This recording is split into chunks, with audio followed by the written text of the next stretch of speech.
Commissioner task force south zone team Hyderabad के एहलकारों ने शाहीनाथगंज police के साथ मिलकर हैदराबाद शहर और उसके अतराफ में हवाला चलाने वाले 4 मुलजिमीन को गिरफ्तार किया। कुल जब्त शुदा गैर महसूब रकम 1,10,73,400 रुपये और 4 मोबाइल फोन जब्त किए गए। गिरफ्तार शुदगान में कमलेश, अशोक कुमार, राहुल अग्रवाल, रतन सिंह शामिल हैं।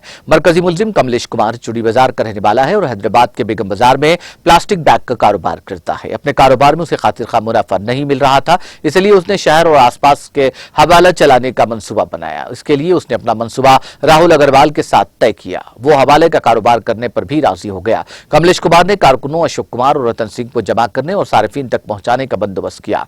मुसद्दिका मालूमात की बुनियाद पर साउथ जोन टास्क फोर्स ने शाहीनाथगंज पुलिस के साथ एमजे ब्रिज जुमेरात बाजार में गाड़ियों की चेकिंग की। इस दौरान एक चेवलेट स्पार्क कार को शुबे की बुनियाद पर रोककर गाड़ी की जांच की गई। गाड़ी की चेकिंग के दौरान सियाह थैली में रकम पाई गई। सवाल करने पर उन्होंने रकम के हवाले से कोई तसल्ली बख्श जवाब नहीं दिया। पकड़े गए मुलजिम और जब्तशुदा बेहिसाब नकदी को मजीद तफ्तीश के लिए SHO शाहीनाथगंज के हवाले कर दिया गया।